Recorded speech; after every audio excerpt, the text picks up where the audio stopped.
you, it is your friend Naomi and welcome to my channel, Everybody Eats. Today we are making orange cranberry magic muffins. And also I want to give a quick shout out to my friend Amy who made me feel very pretty with this apron.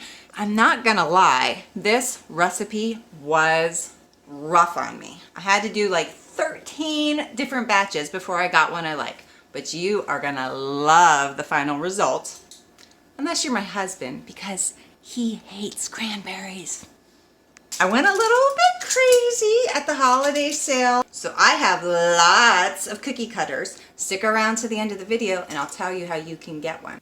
Alright guys, now I'm really excited to show you this recipe, and I will tell you it is awesome for anyone with extra food allergies or anyone who's vegan, because we use a secret ingredient, which is beans. Now, don't tell anyone or they won't eat it, at least in my family.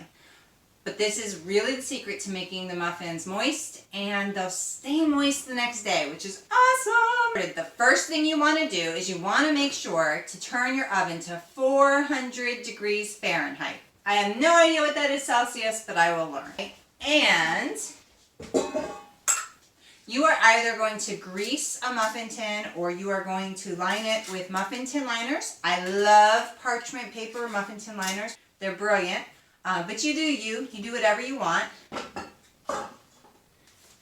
And you're going to need a blender or a food processor. Okay, so we're going to start with 100 grams or 1 cup of cranberries. And I am going to recommend that you either use fresh cranberries or frozen cranberries.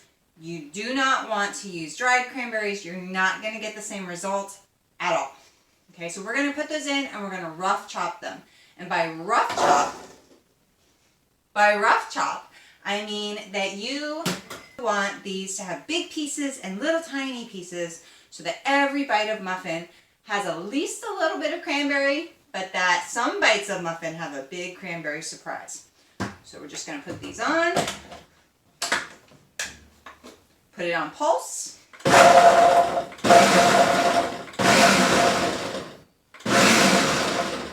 Make sure you turn your power off. All right, and I don't know if you can see, but the pieces of cranberry are really rough. You're going to end up with a bunch of cranberry pieces in your blender or your food processor. That is totally cool. This is all going to get mixed in your batter anyway. I don't even bother rinsing it out because you're going to mix your batter right back into the cranberries. So we're going to set that aside. You're going to put your cranberries in your bowl and you're going to add about 3/4 of a cup or about 150 grams of brown sugar. Make sure you tightly pack it. Stick it in. And then all you're going to do is mix it up. Now I know a lot of recipes call for putting the cranberries in flour, but I have found that this works really, really well, and it also enhances the flavor. And we're going to set that aside for just a little bit, and we're going to make our magic muffin batter. So for our magic muffin batter, we are going to use, don't come at me, I'm telling you, this is it. We're going to use 1 can or 15.5 ounces, about 439 grams of white beans. All right, cannelloni beans, northern beans, whatever it is, you do you. But you want to use the whole can of beans, and you don't want to drain it. Make sure you put your grinder back into your blender and dump the whole thing in. Okay? And then to that, you are going to add 8 ounces or 1 cup, I think it's 249 milliliters, 249 grams of orange juice. Just pour that right in. You're going to add a teaspoon of instant coffee. Even if you don't like coffee, put this in. It really helps round the flavor out. 2 teaspoons of cinnamon.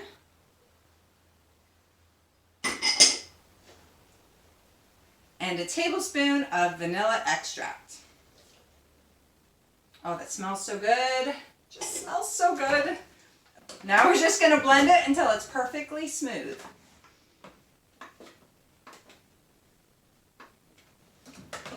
Once I get my lid on.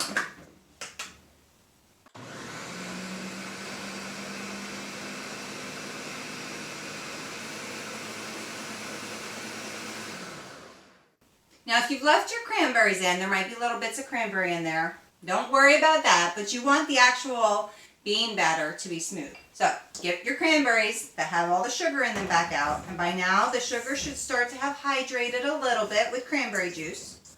Almost like a streusel, okay?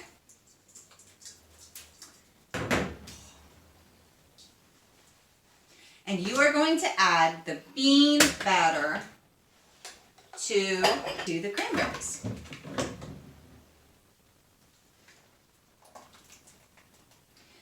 Now at this point, I'm not going to lie, you might not like the smell of this. It smells really beany before it's cooked. But do not worry. When it bakes, that will go away and you will just have this lovely bright orange and cranberry flavored muffin. You're going to stir it together until everything is evenly combined, and then you are going to add 200 grams or 2 cups of Better Batter gluten-free pancake and biscuit mix, or if you're not gluten-free, regular old Bisquick pancake and biscuit mix. Now, for the not gluten-free people, I'm sure that you could use just about any pancake and biscuit mix, but I will tell you, time out, if you're gluten-free. If you use another brand, I love them all, they're good people. But if you use Pamela's, if you use King Arthur, if you use Bob's, I cannot promise you that this recipe is going to work. I do not know if it will work, but I doubt it. So make sure that you use my suggestions for this one, because I'm not going to get the angry responses later on. So anyway, we're going to add that all in, and we are going to stir it real gently just until combined. You should have some lumps of biscuit mix throughout here. That's the secret to a good muffin. It should be about 30 seconds to thicken. Shouldn't quite be thin enough to pour, but enough to glop. Okay, and we'll get there in just a second. If you need to, you can always add a tablespoon or 2 of extra pancake mix just to get it to the right consistency. The liquidity of the batter is kind of going to depend on how juicy your cranberries are and how finely you chopped them. Okay, so this is about the right consistency. Okay, now you are going to get between 12 and 24 muffins out of this recipe. Sometimes I get 12 and sometimes I get 24, and I've made this literally 15 or 16 times in the past 2 days. I've come to the conclusion it really comes down to your cranberries, because there's no logical reason why it should vary. But it's always better to prepare ahead. Like I said, you should get anywhere from 12 at a minimum to 18 or 20 or 24. You just kind of have to feel it out. What you're going to do is you're going to take a 1/4 cup measure. Now,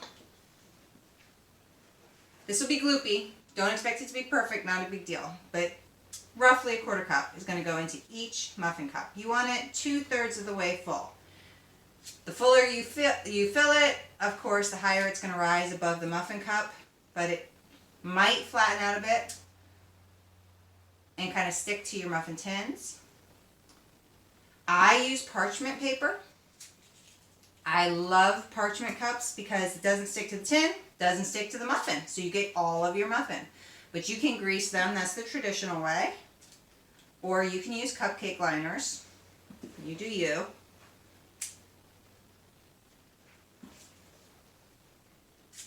But whatever you do, you just want to keep going until you run out of batter.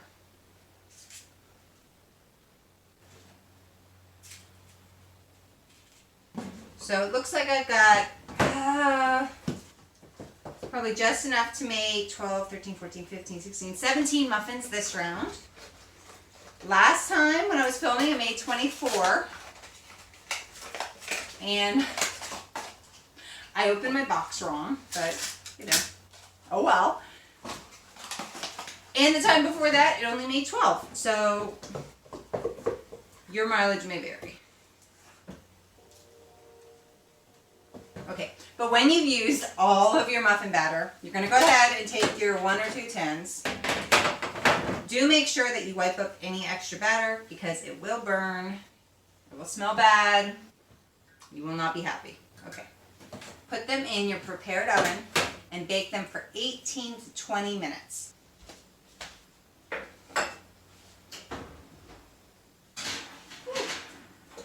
That is hot. Woo. Okay, so I'm a real mom in a real kitchen, and the light is starting to shift. So I'm going to turn on my overhead light. It might get a little glary, but at least we can all see, okay? Let there be light. So I'm going to check our muffins. They should be just about ready.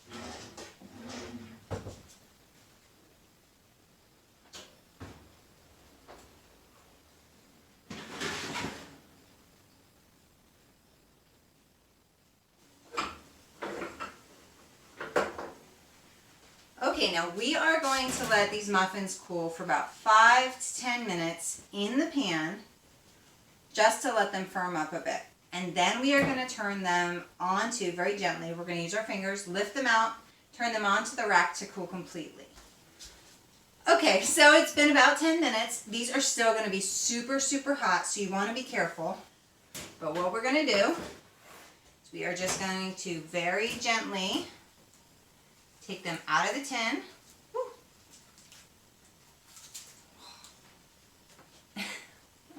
Gently. I'm really glad you stuck around.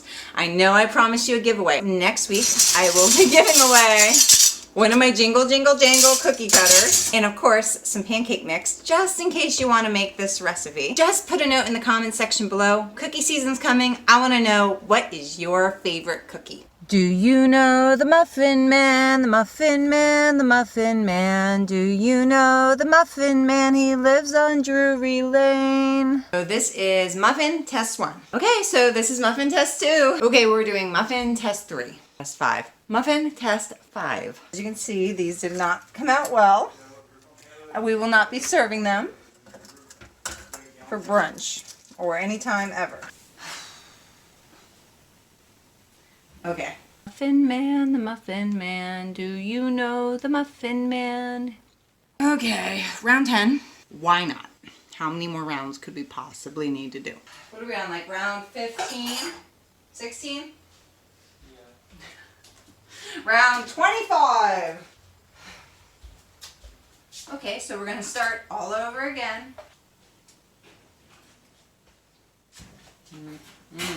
They're good.